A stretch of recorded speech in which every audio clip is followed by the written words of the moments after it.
کے باوجود ہم وقت دیے، یہ ہماری خوش قسمتی ہے۔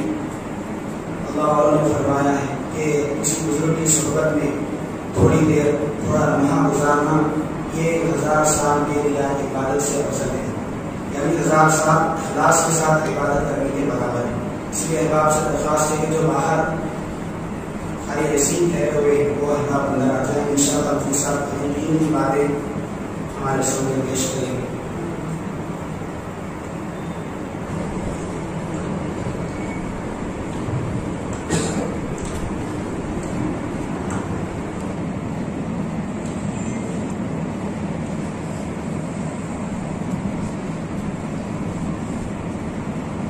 بسم الله الرحمن الرحيم نحمده ونصلي عليه أعوذ بالله من الشيطان الرجيم بسم الله الرحمن الرحيم تلك الأيام نداولها بين الناس صدق الله العظيم۔ میرے عزیزوں اور دینی بھائیوں، یہ بات طے ہے کہ دنیا امتحان کی جگہ ہے، اطمینان کی جگہ نہیں ہے، اور یہ بات طے ہے کہ جو امتحان کی جگہ ہوتی ہے اس میں یہ خصوصیت پائی جاتی ہے کہ امتحان کا پیریڈ چھوٹا ہوتا ہے، رزلٹ کا پیریڈ بڑا ہوتا ہے۔ ڈاکٹر صاحب بننے کے لیے 21 سال تک پڑھا، 1 ہفتے تک ایگزام لکھا، امتحان کا پیریڈ، زندگی بھر کے لیے ڈاکٹر صاحب بن گئے، عالم صاحب بن گئے، یہ رزلٹ کا پیریڈ۔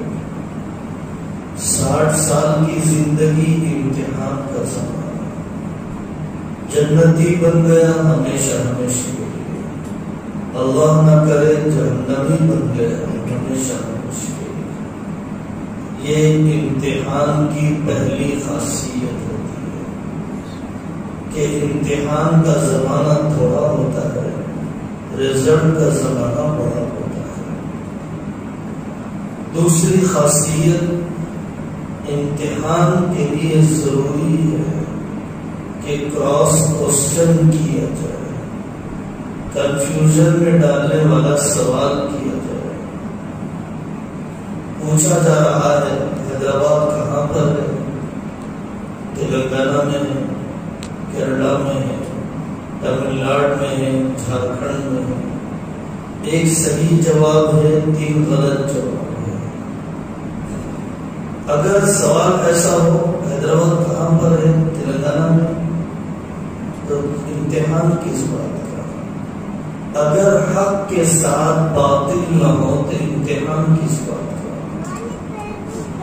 زکوٰۃ کے ساتھ سود نہ ہو امتحان کس بات کا؟ حیا کے ساتھ بے حیائی نہ ہو امتحان کس بات کا؟ آدم کے ساتھ شیطان نہ ہو، حضرت عیسیٰ کے ساتھ دجال نہ ہو امتحان کس بات کا؟ تو حق کے ساتھ باطل کا ہونا ضروری ہے امتحان کے لیے۔ تیسری خاصیت امتحان کی جگہ کی ہوتی ہے کہ امتحان کی جگہ پہ پتہ نہیں چلتا کہ کامیاب کون ہے ناکام کون ہے، بلکہ نہیں پڑھنے والے سکون سے بیٹھے رہتے ہیں، گائے ہماری ماتا ہے، ہم کو کچھ نہیں آتا ہے۔ جس کو پڑھنے نہیں آئے گا وہ تو اطمینان سے بیٹھا ہوا ہے، جو پڑھنے والے ہیں محنتی ہیں بڑے پریشان ہیں۔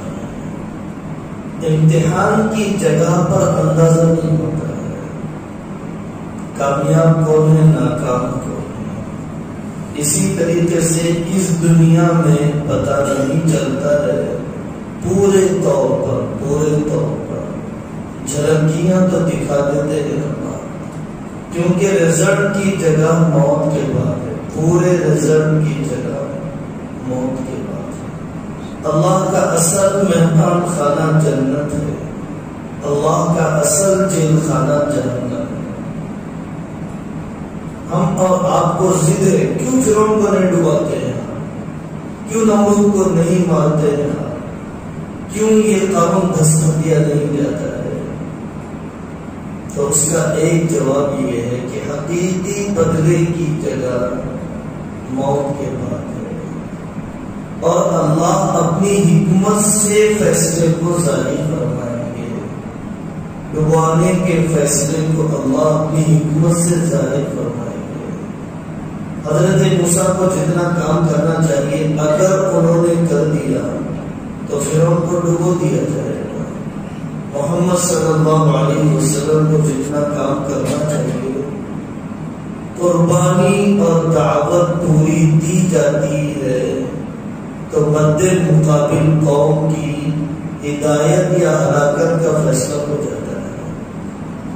ہدایت یا ہلاکت میں دیری اس لیے ہو رہی ہے کہ ہم اپنے حصے کا کام پورا نہیں کر رہے ہیں۔ ہدایت یا ہلاکت کا فیصلہ ہو جائے گا اگر ہم اپنے حصے کی محنت کر رہے ہیں۔ نوح علیہ السلام نے 950 سال دعوت کی محنت کا ان کے لیے طے شدہ زمانہ تھا، انہوں نے پورا کر دیا، اللہ نے ہلاکت کا فیصلہ کر دیا۔ امتحان کی جگہ کی چوتھی خاصیت یہ ہوتی ہے کہ امتحان کا زمانہ جب ختم ہو جاتا ہے تبھی رزلٹ کا زمانہ آتا ہے۔ جب تک امتحان چل رہا ہے رزلٹ نہیں آئے گا۔ اسی طریقے سے جب تک موت سامنے نہیں آئے گی آخرت نہیں کھلے گی، رزلٹ نہیں کھلے گا۔ اور جیسے ہی آخرت اور قیامت سامنے آ جائے گی دنیا چھوٹ جائے گی۔ یہ واحد امتحان ہے جس کا سپلیمنٹری نہیں ہے، یہ واحد امتحان ہے۔ اگر اللہ نہ کرے اللہ نہ کرے ایمان کے بغیر دنیا سے چلا گیا تو دوبارہ دنیا میں آ کر پھر ایمان پر مرنے کا چانس نہیں ہے۔ تو پہلی بات میں نے عرض کیا میرے دوستو کہ یہ دنیا امتحان کی جگہ ہے، اطمینان کی جگہ نہیں ہے، اور امتحان کی جگہ پر 4 خصوصیتیں پائی جاتی ہے۔ امتحان کا زمانہ تھوڑا ہوتا ہے، امتحان میں کراس کوسچنز کا ہونا ضروری ہے، پڑھنے والے نہیں پڑھنے والے برابر ہوتے ہیں، اور جب نتیجہ اور رزلٹ آ جاتا ہے تو امتحان کا پیریڈ ختم ہو جاتا ہے۔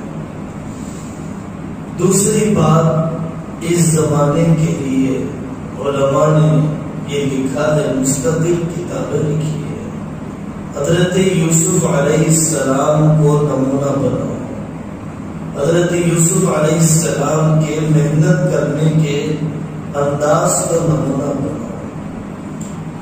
حضرت یوسف پر جو گزرا وہ ہم پر نہیں گزرا۔ حضرت یوسف کو بچپن میں باپ سے جدا کر دیا گیا، کنویں میں ڈالا گیا، محل میں لایا گیا، بدکاری کا الزام لگا، جیل کی سلاخوں کے پیچھے دھکیلا گیا، تنہے تنہا ہے، پردیس میں رہتا ہے۔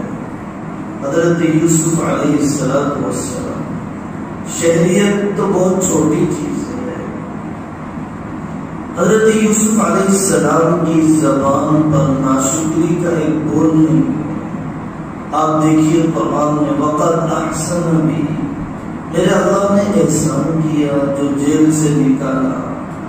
زلیخا نے گناہ کی دعوت دی تو اللہ حضرت یوسف علیہ السلام نے کیا فرمایا، انہ ربی احسن مثوایا، میں کیسے گناہ کروں، میرے رب نے تو اچھا ٹھکانہ دیا ہے مجھے۔ شکر کے بول ہیں، مایوسی کے بول نہیں ہیں، شکر کے بول ہیں، بس ہمتی کے بول نہیں ہیں۔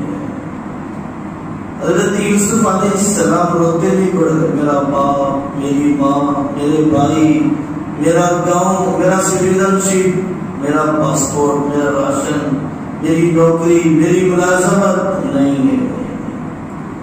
اتنی اونچی قابلیت پیدا کرو، ایسی کوالیفیکیشن اور اسکلز پیدا کرو کہ ساری فیلنگز چھوٹی ہو جائے۔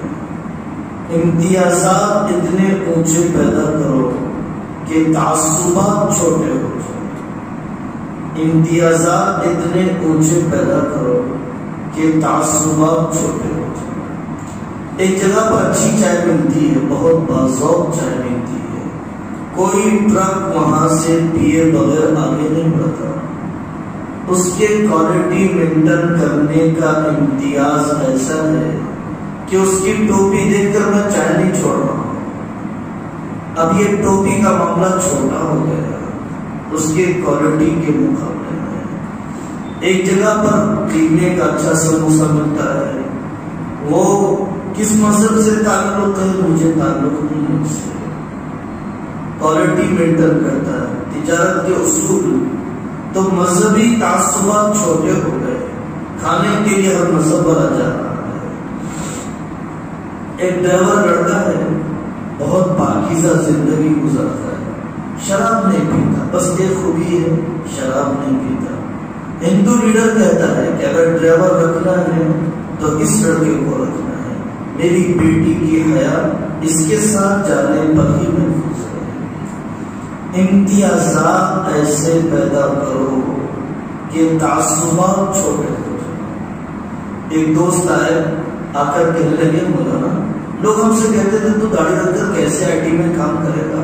میں داڑھی کے ساتھ جاتا ہوں، کرتے پاجامے کے ساتھ جاتا ہوں۔ کوئی پاگل ہی ہوگا، کوئی کٹر پنتھی ہی ہوگا کہ جو میری داڑھی کو دیکھے گا میرے کام سے پہلے، میرے کرتے کو دیکھے گا میرے پرفارمنس سے پہلے، میرے کام کو دیکھا جائے گا کہ میں کام کیسے کرتا ہوں، وقت کی پابندی کیسے کرتا ہوں۔ نہیں بول صاحب میم کو دیکھ کے پیچھے کر دیتے، داڑھی کو دیکھ کے پیچھے رکھ دیتے، یہ سب حوصلہ بند ہے۔ 80% آپ توہمی باتیں کر رہے ہیں، آپ ذہنی غلامی کی باتیں کر رہے ہیں، آپ اپنا جرم ماننا نہیں چاہتے، آپ اپنی کمی کا الزام دوسرے پر رکھنا چاہتے ہیں۔ آپ کو میں ٹھیکے پر رنگ ڈالنے کی ذمہ داری دیتا ہوں۔ ایک دن آپ دادی کو مارتے ہیں، ایک دن آپ نانی کا چلو کرتے ہیں، ایک دن میری بیٹی کی طبیعت خراب ہے، ایک دن میری طبیعت خراب ہے۔ ایسا بددیانت ہے یہ، کیا یہ حکومت کا نظام دیے جانے کے قابل ہے؟ ایک پینٹ مارنے کا کام اس سے نہیں ہو سکتا ہے، اور یہ کہتا ہے کہ مجھے پارلیمنٹ دے دی جائے۔ اپنی زبان ایک معاملے میں نہیں سنبھال سکتا ہے، یا یہ پوری قوم کے معاملے کو سنبھال سکتا ہے؟ حضرت یوسف علیہ السلام نے اپنی قابلیت کو اتنا اونچا کیا، اپنے کردار کو اتنا اونچا کیا، اپنے تقوی کو اتنا اونچا کیا۔ تنہا حضرت یوسف ہے، تنہا حضرت یوسف ہے۔ آپ تو 30 کروڑ ہے، تنہا حضرت یوسف ہے۔ آپ کے ساتھ تو پورا خاندان اور 10 تنظیمیں ہیں۔ حضرت یوسف علیہ السلام نے اپنی خوشبو چھپتی تو ہے نہیں، جیل میں ڈالے گئے، جیل میں اور 2 آدمی بھی آئے۔ اللہ بھی نظام کیسے بناتے ہیں، ان کو خواب کی تعبیر بتلائی، وہ تعبیر سچ ہو کر رہی۔ پھر بادشاہ نے خواب دیکھا، تعبیر جاننے بتانے والا چاہیے، یوسف ہے یوسف، چلو چلو یوسف کے پاس، وہاں تمہیں خواب کی تعبیر مل جائے گی۔ ایسی صداقتیں، ایسی سچائیاں، ایسے ہنر اپنے اندر ہوا۔ صاحب ہمارے وکیل صاحب مظلوم کی مدد کریں گے، میرا انجینئر دوست ہے، آپ کو امانت داری کے ساتھ حساب کر کے دے گا۔ میں سرکاری ٹیچر ہوں، جتنی چوری کر سکتا ہوں، کانٹا مار سکتا ہوں، مار رہا ہوں۔ میں سرکاری دواخانے کا اٹینڈر ہوں، 10 روپے کی چائے کے نام پر رشوت لے سکتا ہوں، میں 10 روپے دے رہا ہوں، چھوڑ بھی رہا ہوں۔ میں نے 10 روپے نہیں چھوڑے تو وہ کروڑوں کیسے چھوڑے گا؟ وہ کروڑوں لے سکتا ہے، کروڑوں دے رہا ہے، مجھے 10 روپے ہی مل سکتے ہیں، میں اسے نہیں چھوڑ رہا۔ مجھے بڑے ظالم کی شکایت ہے، اپنے ظلم سے شکایت نہیں ہے۔ ہر آدمی اپنے دائرے میں ظلم کر رہا ہے، ہر آدمی جتنا ظلم کر سکتا ہے کر رہا ہے، جتنا نہیں کر رہا ہے وہ اس لیے کہ وہ کر نہیں سکتا ہے۔ میں بہن کے پیسے میراث کے کھا سکتا تھا، خوب کھایا ہوں۔ میں میرے مرنے والے بھائی کی بیوہ بھابھی کی جائیداد کھا سکتا تھا۔ میں کہتا ہوں اگر تم نے شادی کی تو میرے مرحوم بھائی کی جائیداد میں تجھے نہیں دوں گا۔ جوان بھابھی کو ترسا رہا ہے لیکن اس کی جائیداد میراث کا حصہ، اس کے بچوں کا لقمہ اسے دینے کے لیے تیار نہیں ہے۔ یہ کون سی پارٹی نے کیا؟ یہ کون سی حکومت نے کیا؟ میں نے کوئی حرام نہیں چھوڑا ہے، جہاں تک میرا ہاتھ پہنچ سکتا ہے اس نے بھی نہیں چھوڑا ہے، جہاں تک اس کی رسائی اور پہنچ ہو سکتی ہے۔ حضرت یوسف علیہ السلام نے خواب کی تعبیر بتلائی، حضرت یوسف کے چرچے ہوئے۔ دینے والے ہاتھ کی قدر ہوتی ہے، لینے والے ہاتھ کی قدر نہیں ہوتی ہے۔ میں سب کو کرایہ پر رکھ سکتا ہوں، آپ کو نہیں رکھ سکتا۔ میں سب کو پلاٹ دے سکتا ہوں وینچر میں، آپ کو نہیں دے سکتا۔ آپ گلیاں سامنے رکھیں گے، آپ کے بیٹے راتوں میں چبوتروں پر بیٹھیں گے، آپ دیر سے سویرے اٹھیں گے، آپ کرایہ وقت پر نہیں دیں گے، آپ اوپر سے اور لڑنے کے لیے آئیں گے، اگریمنٹ پر نہیں جمیں گے۔ میں سب کو دے سکتا ہوں، آپ کو نہیں دے سکتا۔ یہ اخلاقی کمزوری ہے، یہ اخلاقی کمزوری ہے۔ حضرت یوسف علیہ السلام نے پورا پلان بنا کر دیا بادشاہ کو۔ انٹلیکچوئل لیول دیکھیے، دانشوری کی سطح دیکھیے۔ حضرت یوسف علیہ السلام نے پورے ملک کا منصوبہ بنا کر دیا کہ 7 سال غلہ زیادہ اگانا ہے۔ کوئی چھوٹی ایک گلی کی کونسلر ہی نہیں تھی حضرت یوسف کی، ایک گلی کے MLA MP نہیں تھے، وہ پورے ملک کے مصری تہذیب، ایجپشین سیولائزیشن کبھی پڑھنے کا موقع ملے تو پڑھیے۔ دنیا کی جو طاقتور حکومتیں گزری ہیں ان میں سے ایک یہ ایجپشین سیولائزیشن ہے، مصری تہذیب ہے۔ حضرت یوسف علیہ السلام اس کی گدی پر بیٹھے ہوئے، تو اتنے لوگوں کے لیے 7 سال تک غلہ خوب اگانا، پھر 7 سال تک اس کو ریزرو رکھنا، 7 سال میں غلہ خوب اگانے کے لیے ایگریکلچر سسٹم سے پوری واقفیت، فنی پوری باریکیوں سے واقفیت، 7 سال اس کو اسٹور کرنے کے لیے، اسٹور کرنے کے پورے ضابطے۔ 2 سال کے چند مہینے کے کورونا میں کتنی بھوک مری پورے ملک کے اندر آ گئی، 1 دن 2 دن نہیں، 7 سال۔ حضرت یوسف علیہ السلام نے وہ چیلنج لیا۔ ایسے زمانے میں حضرت یوسف علیہ السلام ایکسپوز ہو گئے، نمایاں ہو گئے، اللہ نے چرچے پھیلا دیے، جس زمانے میں پورا ملک ترس رہا تھا۔ آج بھی ملک ترس رہا ہے، کون ہے کس شعبے کو سنبھالنے کے قابل، کون ہے کس ڈپارٹمنٹ کو اس قابلیت اور امانت سے سنبھالنے کے قابل۔ مولانا سجاد صاحب فرماتے ہیں آج آ جائیں گے خلیفہ مہدی، کتنے خلافت کے شعبے سنبھالنے کے قابل۔ خلافت کے شعبے ہوتے ہیں، سنبھالنے والے افراد بھی تو چاہیے۔ ٹھیک ہے، آج حکومت کو ہم تحریر کر دیں گے، آپ کو ہم دے دیں گے حکومت، کتنے ایک ایک شعبے قلمدان کیبنٹ کو سنبھالنے والے۔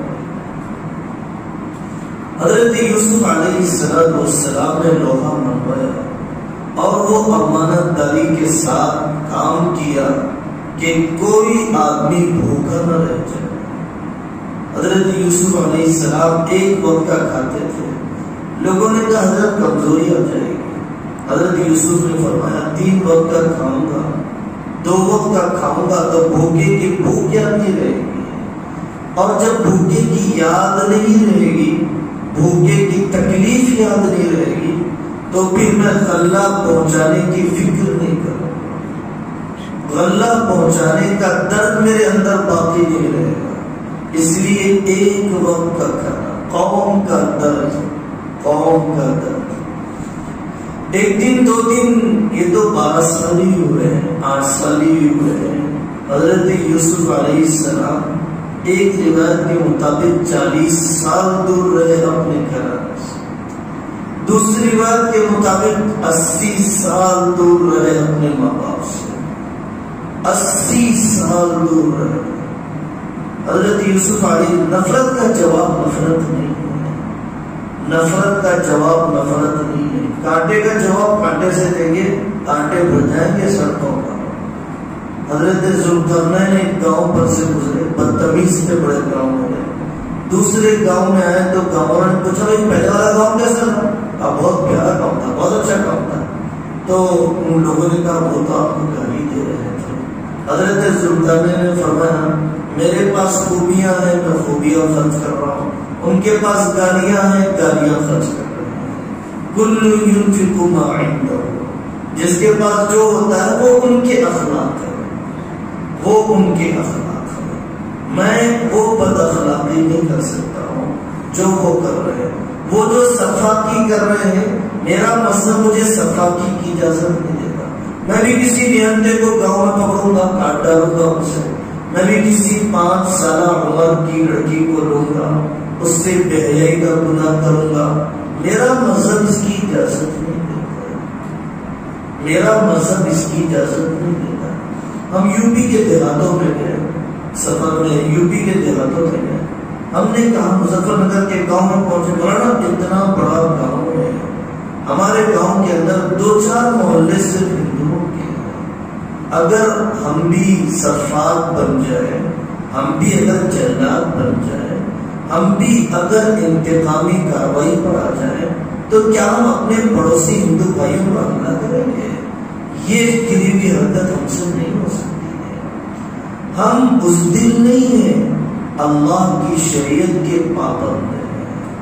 ہم بزدل نہیں ہیں نہتے پر ہاتھ اٹھانے سے، ہم حدود شریعت کے پابند ہیں۔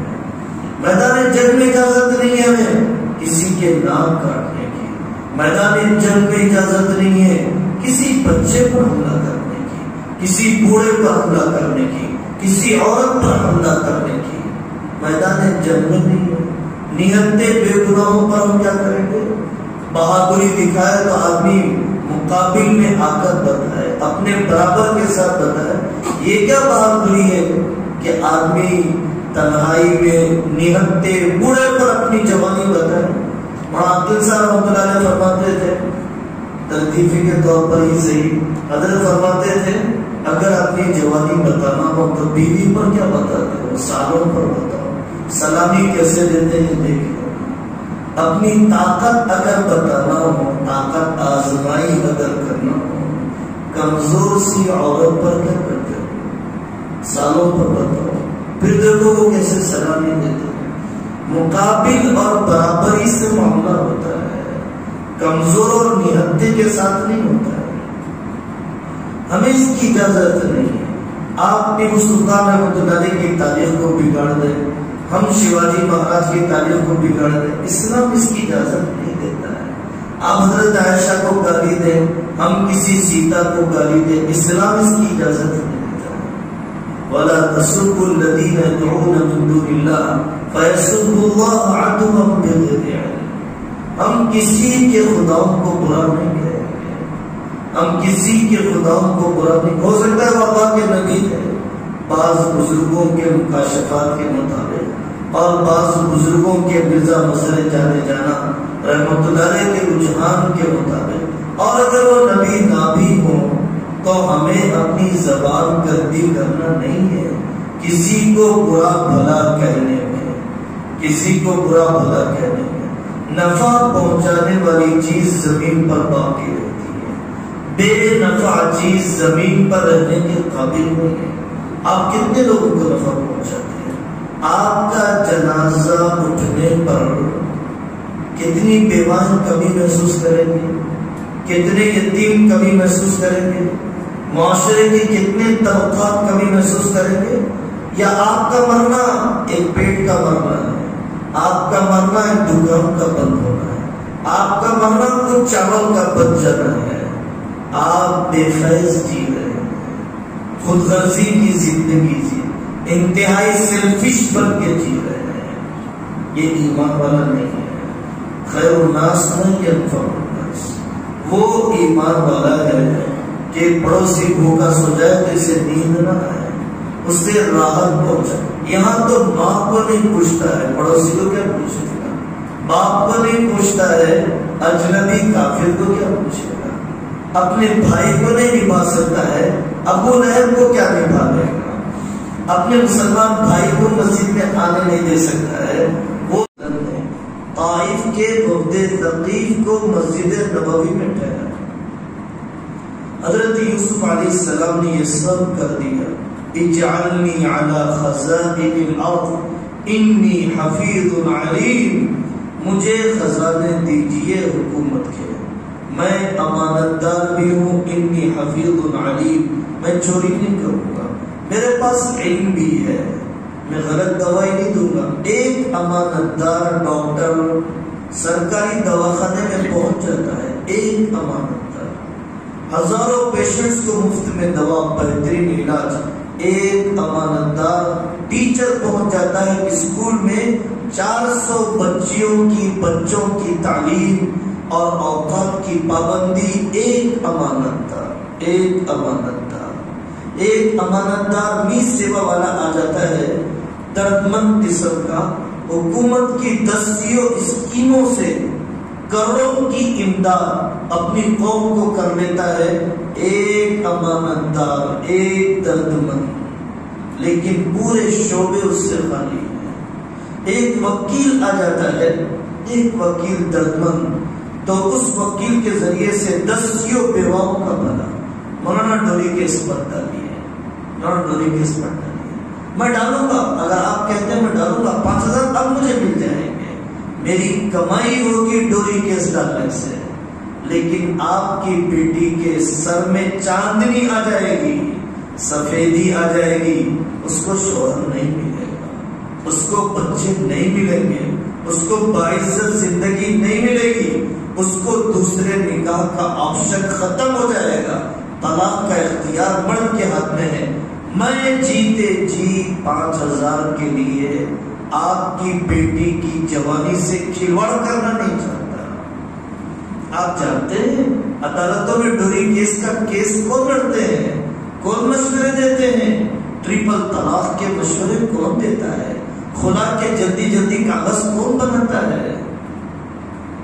ایک جوڑا میرے پاس ہے، مفتی جعفر صاحب ملی انکا کنواں کے سنانے لگے، ہمارے پاس ایک فیملی آئی، میں نے دونوں کا طے تھا ابھی خلا کے پیپر پر دستخط کرنا ہے، میں نے کہا میں ٹھہر جاؤں، دونوں طرف کے لوگ باہر جاؤ، صرف لڑکا اور لڑکی میرے پاس بیٹھے، اور لڑکا لڑکی کو بٹھایا، سمجھایا، تم نہ لباس لکم وانتم لباس لہم، قرآن کی کچھ آیتیں بتائی، سمجھاتے سمجھاتے یہ بھی رو پڑے، وہ لڑکا لڑکی بھی رو پڑے، کہا کہ ہم ساتھ میں جیئیں گے، ساتھ میں مریں گے۔ باہر دونوں کے ماں باپ انتظار کر رہے تھے، اب دستخط کر کے لے کے جانا ہے، دروازہ کھول کے بلایا تو حیران ہو گئے، ہم دونوں تو ساتھ میں رہنے کے لیے تیار ہیں، اور یہاں طلاق کا پوری جلد بازی میں مشورہ دینے والا وہ نام ہے جو مسلمانوں کا ہے، وہ قاضی ہے جو مسلمانوں کا ہے۔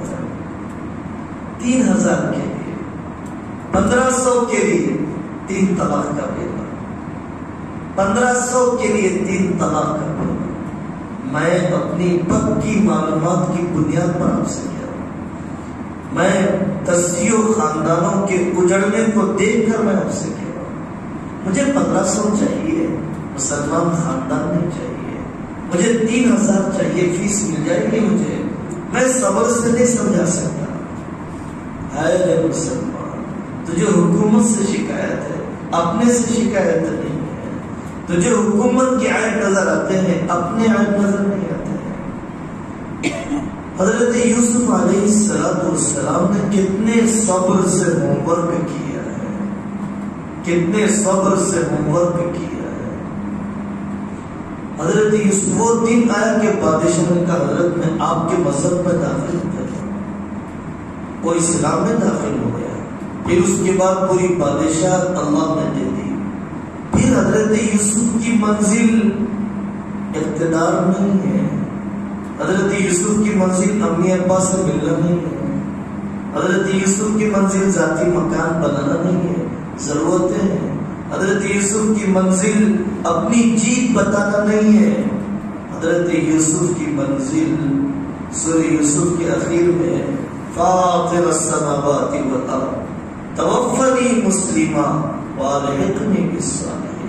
اے اللہ، یوسف کے دل میں کوئی تمنا نہیں رہی سوائے اس کے کہ آپ ایمان پر موت دے دیجیے، سوائے اس کے کہ آپ نیک لوگوں کے ساتھ قیامت کے دن اٹھائیے۔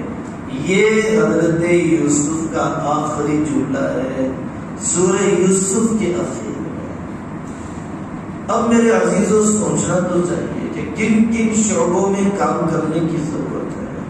تبلیغ کی ضرورت ہے، خانقاہ ضرورت ہے، مدرسے ضرورت ہے، اسکول ضرورت ہے۔ کسی کام کا غلبہ تو ہو سکتا ہے، غلو نہیں ہو سکتا۔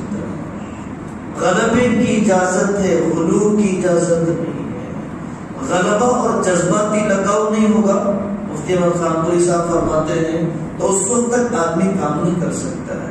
لیکن غلو پیدا ہو جائے گا تو امت کو بکھیرنے کا ذریعہ بنے گا، دوسری دین کی محنتوں کی ناقدری پیدا کرے گا، قرآن اور حدیث کے نصوص کو بگاڑ دے گا، سیرت کی مکمل تصویر پیش نہیں کرے گا کسی ایک کام میں غلو کرنے کی وجہ سے۔ آخری بات میں آپ کو سناتا ہوں، عبد القبیر صاحب برکاتہ نے فرمایا، دیکھا بچے کو جب پانی کے اندر بھیگا جاتا ہے، نئے نویلے تیراکی سیکھنے والے کو کیا کرتے ہیں، اس کو ٹیوب پہنا دیتے ہیں، ٹیوب پہنا کر اس کو پانی میں ڈھکیل دیتے ہیں۔ ٹیوب جب تک پہنا رہے گا پانی میں نہیں ڈوبے گا۔ اسی طریقے سے اپنے آپ کو شریعت اور علماء کی صحبت کے ساتھ باندھ کے رکھو، باندھ کے رکھو، جیسے ٹیوب کو باندھ کر رکھ دیا جاتا ہے تو آپ فتنوں میں نہیں ڈوبیں گے، حالات زمانہ میں نہیں ڈوبیں گے۔ مولانا احمد الرحمان اطہر صاحب فرماتے ہیں، ایک تاجر سے پوچھا گیا کہ جنت میں جانا چاہتے ہو جہنم میں جانا چاہتے ہو؟ لطیفہ ہی ہے، جنت میں یا جہنم میں؟ تو تاجر نے کہا جہاں 2 پیسے کا فائدہ ہوتا ہو وہاں جانا چاہتا ہوں۔ اگر جہنم ہے تو جہنم میں 2 پیسے کا فائدہ چاہیے مجھے۔ مطلب یہ ہے جہاں امت کا نفع ہوتا ہو وہاں حصہ لو کاموں میں، جہاں امت جڑتی ہو وہاں حصہ لو کاموں میں، جہاں امت کے کسی طبقے کا بھلا ہو جاتا ہو وہاں حصہ لو کاموں میں، امت کو بکھیرنے والے نہیں۔ حضرت ہردوئی فرماتے تھے جنازہ رکھا ہوا ہے، 2 آدمی اٹھا کے لے جا رہے ہیں اور 2 آدمی آ گئے، ہم آپ کا جنازے اٹھا رہے ہیں، آپ کا احسان ہے سر، آپ نے جنازہ اٹھانے مدد کر دی۔ ایک مسجد بنی ہوئی ہے اور ایک مسجد بنا دی، ایک مدرسہ بنا ہوا ہے اور ایک مدرسہ، ایک اسکول ہے اور ایک اسکول ہے، تقابل کے بغیر الگ الگ کسٹمرز کو لیتے ہوئے اگر کوئی دین کا جنازہ اٹھانے کے لیے آتا ہے تو ناراض کیوں ہو رہے ہیں؟ جتنے کندھا دینے والے آئیں گے اتنا سہولت سے یہ جنازہ اٹھا جائے گا، جتنے کام کرنے والے آئیں گے اتنی بے دینی ختم ہوتی چلی جائے گی، اتنی بے دینی ختم ہوتی چلی جائے گی۔ حضرت علیمیہ حیدرآباد ہے، لوگوں نے کہا حضرت بارش کا موسم ہے بارش نہیں ہو رہی ہے، تو کہا کہ یہ گناہگار حیدرآباد کی سرحد سے باہر نکلے گا بارش ہونے لگ جائے گا۔ جن لوگوں کے وسیلے سے دعا ہوتی تھی وہ یہ سمجھتے تھے کہ مجھ سے بارش رکی ہوئی ہے، اور جن لوگوں سے بارش رکی ہوئی ہے وہ یہ سمجھتے ہیں کہ میری وجہ سے بارش ہو رہی ہے، میری وجہ سے رکی ہوئی نہیں ہے، یہ کمینے کی وجہ سے، وہ کمینے کی وجہ سے، اس کی وجہ سے رکی ہوئی ہے، میری وجہ سے رکی ہوئی نہیں ہے، اس عجب والے سے رکی ہوئی ہے۔ اور اس تواضع والے سے برس رہی ہے، اس عجب والے سے رکی ہوئی ہے، اور اس فنائیت والے سے، اس انکسار والے سے، اس جرم کا اعتراف کرنے والے سے، اپنے جرم کا اعتراف، اے اللہ میرا قصور ہے، اے اللہ میرا قصور ہے۔ حضرت آدم علیہ السلام کے بارے میں اللہ نے فرمایا فَوَسْوَسَ لَهُمَا الشَّيْطَانُ، شیطان کے وسوسے نے حوا کو بہکایا، شیطان کے وسوسے نے آدم کو بہکایا۔ اللہ فرما رہے ہیں، اللہ فرما رہے ہیں۔ لیکن حضرت آدم نے جب دعا کی ربنا ظلمنا انفسنا، اے اللہ میں نے بہت ظلم کیا ہے، اللہ فرما رہے ہیں شیطان نے کروایا۔ حضرت آدم کہہ رہے ہیں میں نے کیا، میں نے کیا۔ یہ آدمیت ہے، اگر میں آدم کی اولاد سے ہوں، اعتراف قصور، واقعی میرا جرم ہے، واقعی میرا جرم ہے، واقعی میرا جرم ہے۔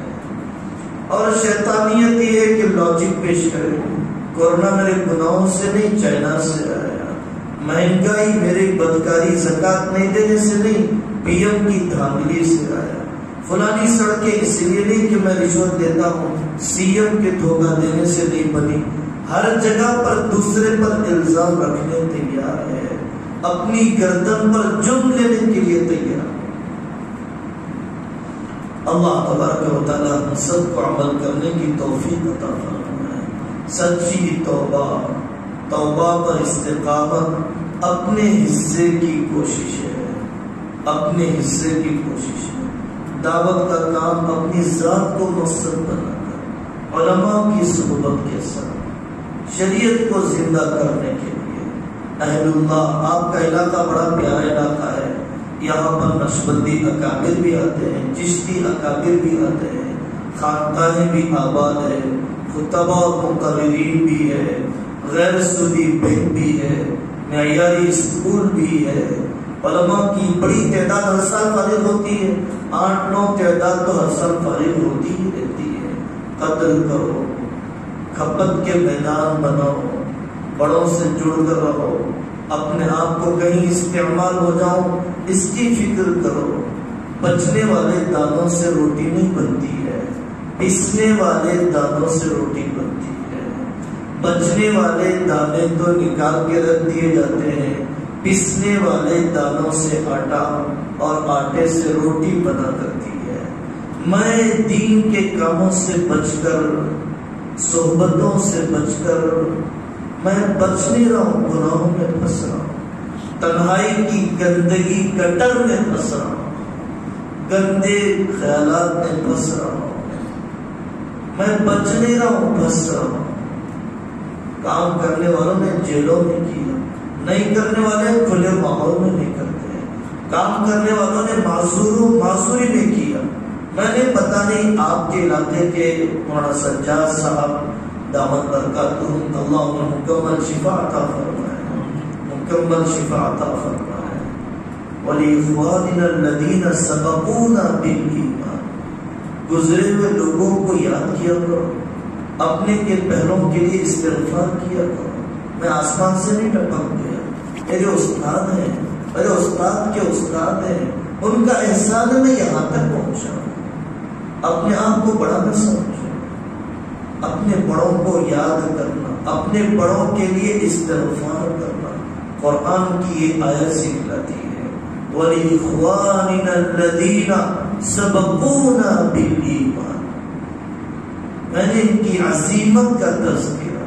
اس وقت موجود ہے بیماری کے باوجود کرنے والے لوگ، پیر کاٹ دیے گئے، سنوائی نہیں ہے، شوگر میں ڈوبا ہوا ہے، وہ ترمذی شریف کا درس دیتا ہے۔ ظہیر آباد میں ایک عالم دین ہے، جسم کا اتنا حصہ ناکا ہے، 200 لڑکیوں کا مدرسہ چلاتا ہے، بستر میں لیٹے ہوئے سبق پڑھاتا ہے، جوان عالم دین ہے۔ حیدرآباد میں ایک علاقے کے اندر 4 سال سے پیٹ کے کینسر میں ایک عالم دین 300 لڑکیوں کا مدرسہ چلاتا ہے، 300 لڑکی، 150 لڑکیاں ہیں، 150 لڑکیاں۔ آدمی صحت سے کام نہیں کرتا، ہمت سے کام کرتا ہے. آدمی صحت سے کام نہیں کرتا، حوصلے سے کام کرتا ہے. حضرت علی میاں فرماتے تھے چراغوں کے زمانے میں جو لکھا گیا بجلی کے زمانے میں پڑھا بھی نہیں جا رہا ہے. چراغوں کے زمانے میں جو کتابیں لکھی گئی وہ بجلی کے زمانے میں پڑھی بھی نہیں جا رہی. اللہ سے توفیق مانگو گے بھی سب انشاءاللہ. الحمدللہ رب العالمین والصلاة والسلام علی النبی الکریم وعلی آلہ واصحابہ اجمعین. اے اللہ معاف فرما دیجیے، معاف فرما دیجیے، معاف فرما دیجیے، معاف فرما دیجیے، معاف فرما دیجیے، معاف فرما دیجیے. اگر عمل کر لیا ہوتا ولیوں کی سب میں کھڑے ہو جاتے، بڑے ادارے قائم ہو جاتے، شاگردوں کی جماعتیں تیار ہو جاتی، مکاتب آباد ہو جاتے، ملک کی تعمیر میں حصہ لے لیتے. صلاحیتیں برباد ہو گئی، عمر رڑ گئی، گھٹنوں نے جواب دے دیا، بالوں نے سفید دیا. جب طاقت تھی گناہوں میں رڑ گئی، جب طاقت زوال کی طرف جانے لگی نیکیوں کے جذبے دل میں ابھرنے لگے. اے اللہ ہم سب کی دعا کو قبول فرما، کوئی سانس کو ضائع ہونے نہ دیجیے، کسی قدم کو گناہ کی طرف اٹھنے نہ دیجیے، کسی آنکھ کو حرام کی طرف بڑھنے نہ دیجیے، کسی ہاتھ کو ناراض کرنے والے کاموں کی طرف جانے نہ دیجیے، کسی روپیے کو آپ کی ناراضگی پر لگنے سے بچا لیجیے. اے اللہ آپ کے بلند ہمت بندوں کی صحبت عطا فرما، ان کے کاموں کو آگے بڑھانے والا فرما، قدم قدم پر مشورہ لینے والا فرما، پلک جھپکنے کی دیر نفس کے حوالے نہ فرما، ہمارے گناہوں کی نحوست نسلوں میں منتقل نہ فرما، ہمارے گناہوں کی نحوست نسلوں میں منتقل نہ فرما، ہمارے گناہوں کی نحوست نسلوں میں منتقل نہ فرما. وہ معاملہ کیجیے جو آپ کی شان کریمی کا تقاضا ہے، وہ معاملہ نہ کیجیے جس کے ہم اپنی بدعملی کی وجہ سے مستحیل کریں. کیسے کیسے اکابر علماء آپ نے علاقوں میں دیے، ہم تو بے فیض ہی رہ گئے، بغیر فائدے کے رہ گئے، نفع نہ اٹھایا، قدر نہ کی. اے اللہ اس محرومی کو ختم فرما دیجیے. وصلی اللہ تعالی علی خیر خلقہ محمد وعلی آلہ واصحابہ اجمعین والحمد للہ.